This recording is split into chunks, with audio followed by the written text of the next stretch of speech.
Hi YouTube, Allison here. I am behind the camera because I didn't feel like getting myself back together for being in front of the camera. It's already nighttime. I've already changed into my nighttime wear, so you guys don't get to see me today. But you do get to see this little collection of perfumes. I say little because these are actually miniature perfumes. You might not have been able to tell before, but now you can see that they are about the size, just big enough to fit between my thumb and my finger, basically.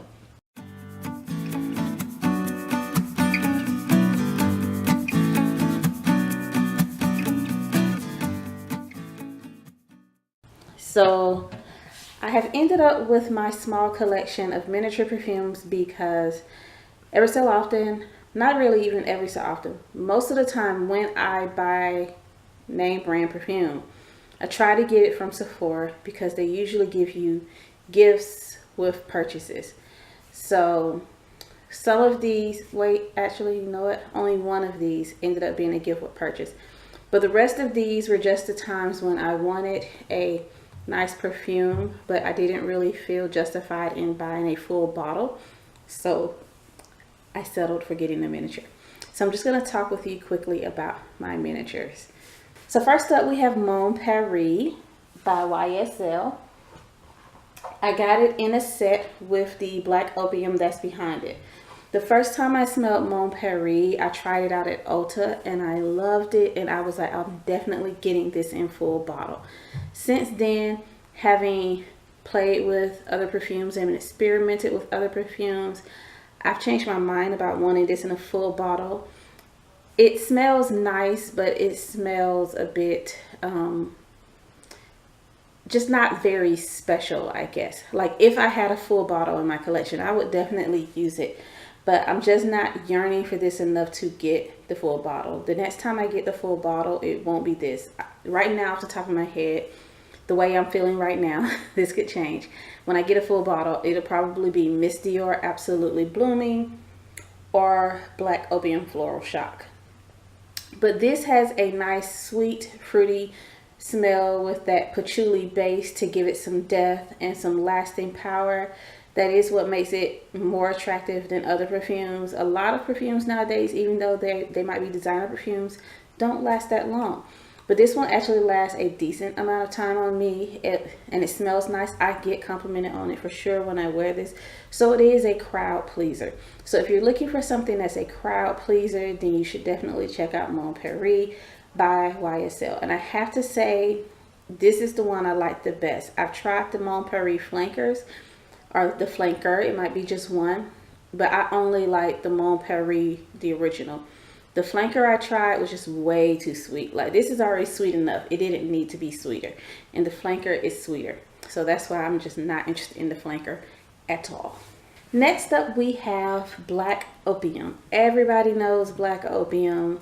If you don't know Black Opium, then I guess you're just not that into designer perfumes. But most people who are into designer perfumes and have been trying to figure out which designer perfumes they like have come across Black Opium. It's very popular. It's very beloved. It's also a bit controversial at this point. At this point, they have so many flankers in the Black Opium line that people are getting a bit sick of it. And also, Black Opium has become so popular that if you're the type of person who likes to feel unique and stand out, then you won't feel that way when you wear this, because so many women wear Black Opium. So many men buy Black Opium for their girls, or for their girlfriend or their wife, because men love this fragrance. Men find this fragrance to be so intoxicating and attractive and alluring, and it's completely understandable. It is a gourmand. It has a coffee note, it has vanilla, it has patchouli. Even though patchouli on its own, I find it to be a bit gross. Something about the way patchouli mixes in gourmand perfumes creates a nice, deep, sensual base. And this fits that description to a T. The problem with Black Opium for me is that it doesn't last long. The other problem, which isn't really a problem, is that on me it's very heavy. I would never wear this in the summer unless it's nighttime and it's a bit cool. But wearing this in hot weather, it can be cloying, thick, and choking. So that's probably why I will never get a full bottle of Black Opium. The other reason I'll never get a full bottle is because I have a Black Opium dupe that smells pretty close to the way the real thing smells.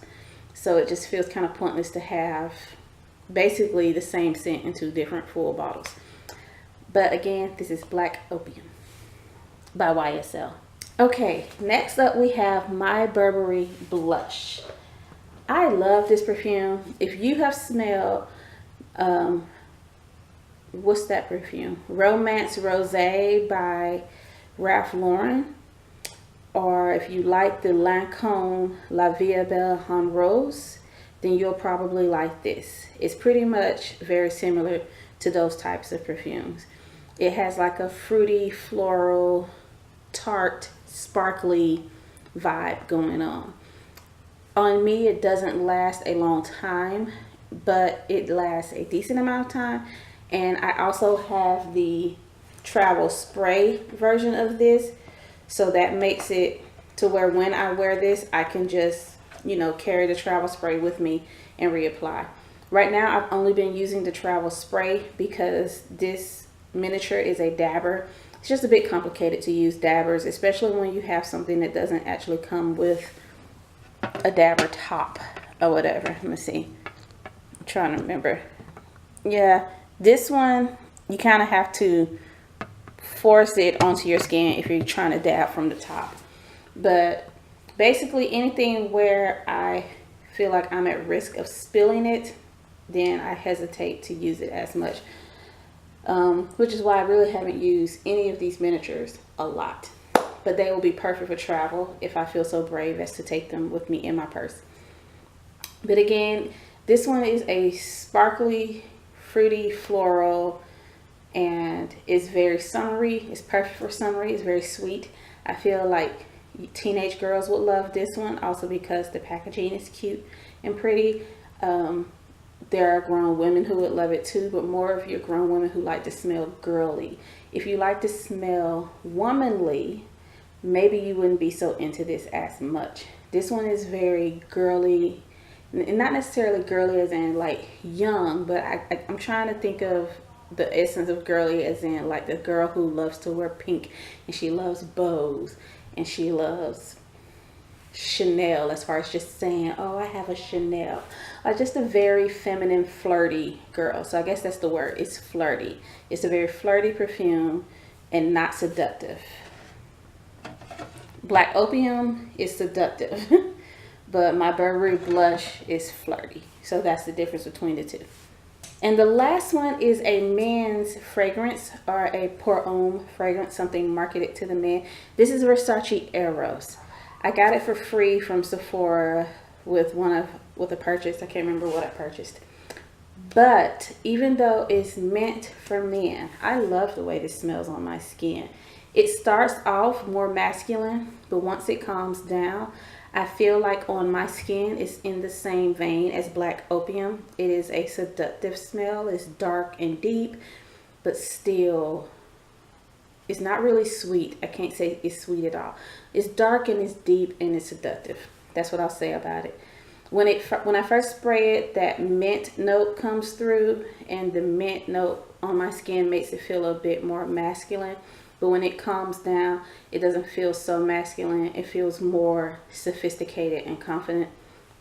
I think of the type of woman who'd be comfortable wearing this as the same type of woman who would like wearing Chanel No. 5.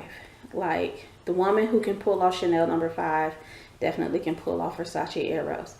I could pull off Chanel No. 5. It's not completely my style, but I just mention it as in the woman who's confident enough to pull off Chanel No. 5 will be confident enough to pull off Versace Eros. My confidence level isn't quite up there, but it's up there enough. It's close enough. So, well, you know what? I haven't worn it out in public, so maybe it's not there yet. But I love dabbing it on at night when I'm in my apartment by myself. I haven't quite gotten confident enough to wear it in public. So now that I think about it, what I said was true. The woman who's confident enough to wear Chanel No. 5 will be confident enough to wear Versace Eros Pour Homme in public. Okay, so that concludes this video. I hope you enjoyed this quickie of my miniature perfumes. If you have any comments, feel free to leave them below. And if you liked the video, then please click the like button. And of course, if you're not subscribed to my channel, then please consider subscribing and hitting the notification bell so that you'll be notified every single time that I upload a video. Thanks for watching. Bye.